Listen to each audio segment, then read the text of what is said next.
Hello, chemistry students. Here is a little tutorial on this optional assignment for 4.3, assignment 4.3 about balancing chemical equations practice.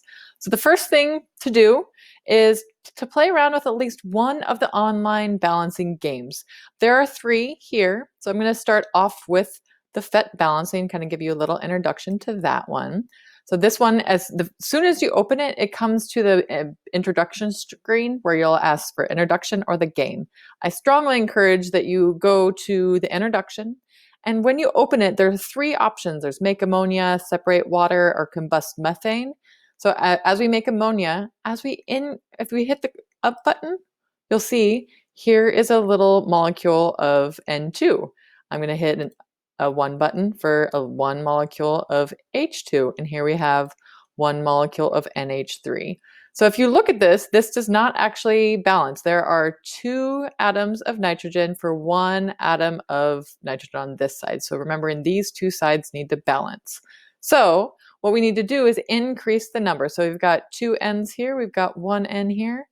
I need to increase here. So now our nitrogens are balanced. Here our nitrogens are balanced. So they both, but check it out. How many hydrogens are on this side? There are 1, 2, 3, 4, 5, 6. But here we only have 2. So that means we need to increase until we see a smiley face. So that's a little bit of the tutorial on this one. You can change it to be able to see kind of the scale as I move this up and down, you'll see the scale up if that helps you to be able to visualize the different things being balanced. Or there's also kind of this bar graph. There's another couple different ways to look at this. So then you could go to playing around with separating water. If we did a scale here, you could see that there's hydrogen and oxygen. Want to make sure that both of those are balanced. You always start where you add one of each so that's kind of the sometimes confusing part about this one. And then there's combusting methane as well. A little bit tricky. So when you're done there, I'm going to just move this a little bit. You can then move to the game. So one way to move to the game is by going down here. There's the home instruction, but then if you hit the game, there's also level 1, level 2, level 3. You can play around with each one of those. Again, starting out each one. Just playing, again, those of you that are visual learners, this tends to be some folks' kind of favorite activity, being able to play around with each one of these until you get it all fine and balanced. So that is the first one. The second one is this balancing act. So I encourage you to choose beginner and 5 equations just to get your brain oiled, I guess, around understanding these balancing equations. So I'm going to say 5 and I'm going to say beginner. So then you could say, ready, let's start. So the first one that you need to do is to balance this equation. This one, unfortunately, the way that my screen is, it's not extending it fully, but we got 3 BAs, so those are balanced, but we need to actually make this so this is balanced. So here we have 2 ALs. If I put this to have 2, that would then, and I'm going to check my answer. Is this going to be right? Is that the same number for chlorines and aluminum? Check the answer and it says, hooray, that equation is balanced. So then you go to the next one. So that is a little bit more of a challenge, this one, compared to the PhET one, but being able to play around with that is one thing. Unfortunately, the way that the website, as I'm noticing earlier when I was doing it, it was extended full screen so you could see the full equation. But really, you're only looking at one of the molecules in the equation to balance it. And so you just need to make sure you change that coefficient. And in this case, you're changing the coefficient to maybe 3. Maybe you're changing it to 2, but being able to change that. Remembering you cannot change that subscript down below. And then the third one is Mr. Carmen's Balancing. So if you go to Mr. Carmen's Balancing, that is a website of a teacher. So number of problems and the quiz type, you only want to have balancing. That is, I do not, you can go to 100, but that would be absurd. So balancing only and identifying only. We did not quite make it to identifying different equations. So hitting start. When you scroll down, so instead of just having one, you've got many to kind of consider. So some of these are a little bit more challenging. Those of you that are thinking about AP, this would maybe be a direction that you would want to go to kind of play around with these. So you've got zinc, and you've got zinc on this side, you got OH, you got an OH, you got always on an OH. So maybe we need to go on adding up 4 here. So I strongly encourage that you play around with this one if you're planning to take AP. If you're not going to take AP, I would just mostly stick to the INTS elemental, or more or less just the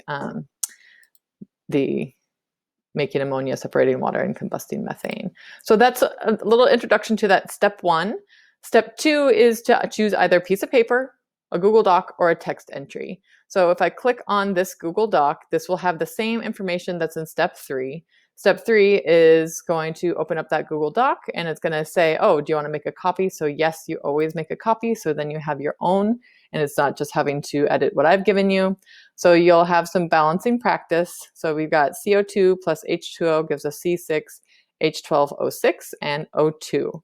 So you'll need to find out what those coefficients are. I strongly encourage that you kind of, if as you're going through each of these equations, is that you jot down maybe on a piece of paper. Scratch paper and balancing is kind of go hand in hand. If you were to look at, I know I'll be going through this in class tomorrow, but one way to kind of give you an overview is if I wrote a little underline C, and then we've got oxygen, underline O, and underline O, and we also got hydrogen, underline 8, underline, then H, underline, and then we start to count. So we got carbon, and we got carbon here, we got on this side we got 1, on this side we got 6. On this side for oxygen, we got 2 right there, we got 1 right there, so we got 3, and then on this side we have 6, 7, 8. So we got 8 on that side. Hydrogens, we got 2, and on this side we got 12.